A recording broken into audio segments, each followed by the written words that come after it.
Welcome back to another edition of From the Desk. I am your accountant, Samira Moyedin.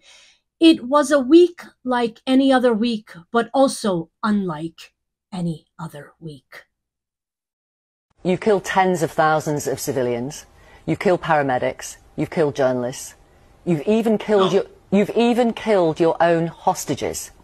But not apparently all the Hamas fighters. Perhaps that's why the British Foreign Secretary said today your government is, quote, damaging the image of the state of Israel in the eyes of the world. A bit of a turn for not only the media, but also for the international community. The UK, Canada, and France issuing a joint statement warning Israel to open up humanitarian corridors or they will act. What that means exactly, we don't know, but here's what they said. The Israeli government's denial of essential humanitarian assistance to the civilian population is unacceptable and risks breaching international humanitarian law. It risks breaching international humanitarian law. We condemn the abhorrent language used recently by members of the Israeli government, threatening that in their despair at the destruction of Gaza, civilians will start to relocate. Permanent forced displacement is a breach of international humanitarian law. The next day that this statement was issued, the Israeli army did this. Roll the tape. جيش الاحتلال لا زال يطلق النار باتجاه الوفد الدبلوماسي من القناصل والسفراء بين الدول. شوي شوي امشوا شوي شوي.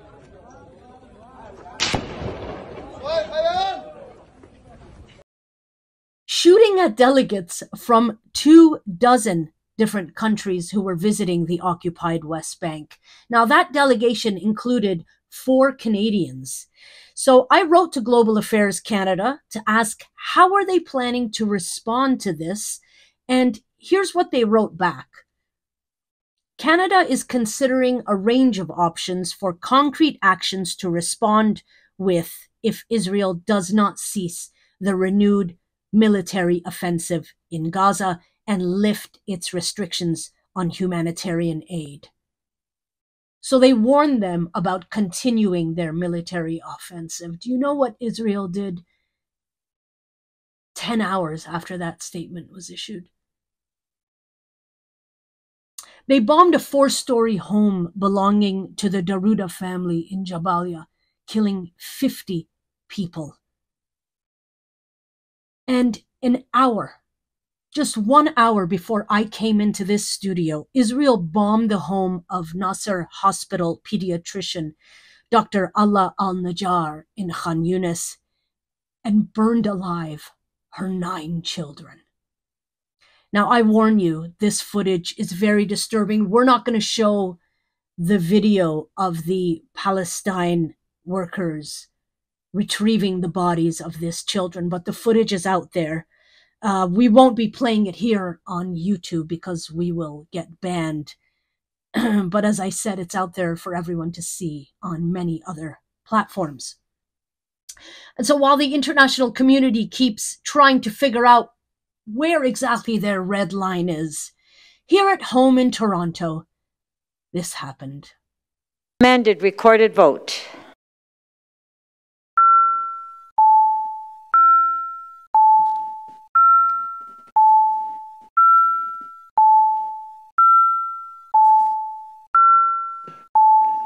Councillor Perruzza, please.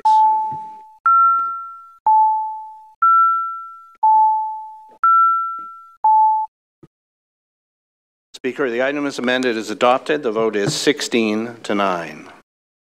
Okay, we've dealt with that item. Thank you. Top of the 36 seconds, that's all it took. Oh, and 3 public consultations where more than 80% of people said they are against this bylaw. You'll recall, and if you don't recall, let me refresh your memory because I was there, I taped it. Watch this. And the vast majority of you opposed it. In fact, 77% of you completely opposed and 9% mostly opposed. So there was very clear opposition in what we heard tonight. 77% of the people strongly oppose this bylaw.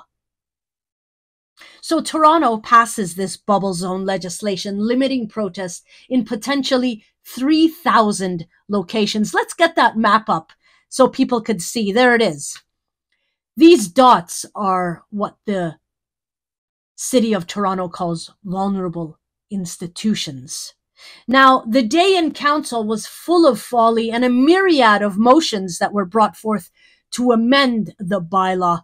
But my camera also caught this. Watch.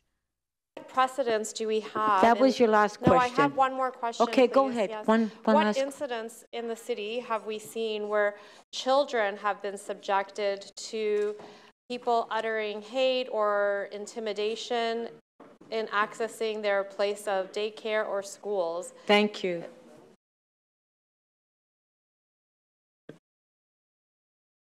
"25 councillors, 36 seconds, and he was back. James Tabarnak Pasternak was in fine form in council. I don't know what you're thinking, but the bottom line is there's an urgency here. It has already taken us over 18 months to get to this point. We have to be a council of leadership and decisions, and we have to do everything we can, reach into that toolbox and do everything we can to keep our city safe. There was lots of toolbox reaching, and many of the men who were there, the councillors, were concerned about size. First up was Bad Brad Bradford. It's a straightforward question. They vary. In general, to 50 meters to 100 meters, somewhere in that range is what other municipalities have produced. So there's a precedent for 50 meters. There's a precedent for 100 meters. Is there a precedent for 20 meters? 20 meters, 50 meters, 100 meters, size matters. How far away can protest be from this site? If a protest happens in the forest and no one is around to hear it, is there even a protest? Etobicoke North, show yourself. This is Vincent Crisanti, who was also worried about size, but he took it completely somewhere else. Have a look. And the recommendation here says 20 meters from the boundaries of that particular property or institution. Is that correct? That a protest could take place outside of that area, 20 meters. That's correct. The restrictions contained in the prohibited actions in the bylaw would only exist for the 20 meters within that access area. Okay. There would be no restrictions contained in this bylaw applying beyond the 20 meters. So I'm old school. 20 meters is roughly 60 feet, 62 feet, 63 feet maybe. That's maybe from here to the end of the council chamber, roughly. So families are having, weddings or events at a place of worship, or families are entering the place of worship, and the main entrance is roughly where the speaker is sitting. You felt that was adequate and safe. Who was protesting a wedding? If anyone here objects to this union, please apply for a permit to protest from the Municipal Standards and Licensing Council. Davenport's Alejandra Bravo asked the question that we all want to know. In the answer to my administrative inquiry about necessity, how did we assess that trespass notices, the criminal code enforcement by police, the bylaw enforcement by municipal licensing and standards is insufficient? That question was never asked or answered. How do we know that we need this bubble zone bylaw? You see, Canada already has laws in its criminal code regarding hate speech and harassment and everything else that is illegal. John Burnside, Don Valley East, show yourself. You said there are potential charges there. You would have that conversation anyway. I'm trying to understand how this is really that different other than the ability to lay a charge, because you can have that conversation. Hey, you can't, you could face a mischief charge, which is actually quite a bit more potent than a bylaw offense. Yeah, so I think to your question, it's just another tool in the toolkit. It's another conversation about a limitation that's been put in place. It's been adopted by City Council as a bylaw. And if that were the case, then that is the basis for those conversations as well as conversations around obstruct, mischief, or trespassing. It's just another tool in the toolkit that actually outlines what the expectation for protest activity is around those particular institutions. Okay, thank you. So what might happen if you disobey this law, you might ask? John Burnside, Don Valley East, again, for the win. In terms of if someone were to disobey this proposed bylaw change, the power of arrest would be failure to disobey a lawful order. Is that correct? Or is there? Yeah, so if there was a breach of the bylaw, then there are a number of avenues. One could be issuing a summons charging the person. But if you're talking about continued non-compliance, I'm talking about power of arrest. Yeah. The power of arrest for this really would stem from like an obstruct police. So if you're giving somebody a lawful order to engage in something or not to engage in something, so if it's interfering with our ability to affect public safety, then obstruct is a power that we have for an arrest and a charge. Right, that currently exists, back to my original question, yes. Correct? Yes. So this bylaw doesn't actually do anything in that regard. So this bylaw doesn't actually have any bite, only bark. A baby bark.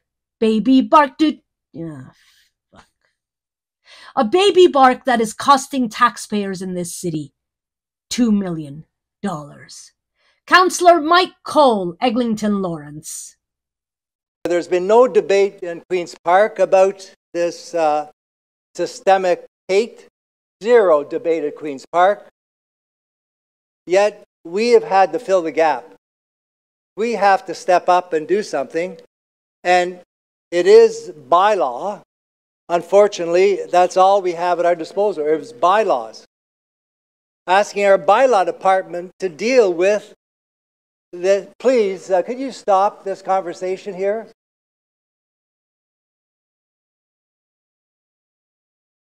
Mike Cole, let bylaws be bylaws. And Diane Sachs brought the thunder from Rosedale down under, wearing her riding gloves as she broke it all down. Councillor Diane Sachs, Rosedale Centre. Play the tape. And, you know, we've all talked about vulnerable institutions, but we might as well be honest. It's the Jewish community that's being terrorized. You'd never know that from the equity analysis because we're not mentioned. But what we've seen is a pattern of harassing and intimidating the Jewish community, Jewish school children, Jewish seniors, because of a foreign war that we didn't start and don't control. It is not legitimate to intimidate Toronto Jews because of a foreign war, no matter how horrible that war is. So where does this leave those who want to protest against genocide? What effect will this bylaw have? Well, none, really. Unless you want to go and protest the sale of stolen Palestinian land that was being sold in synagogues across Canada, in Toronto, Montreal, etc. People were protesting in front of synagogues that were selling stolen land. Heck, Canada even made its real estate bonanza all the way to the UN Special Rapporteur's report.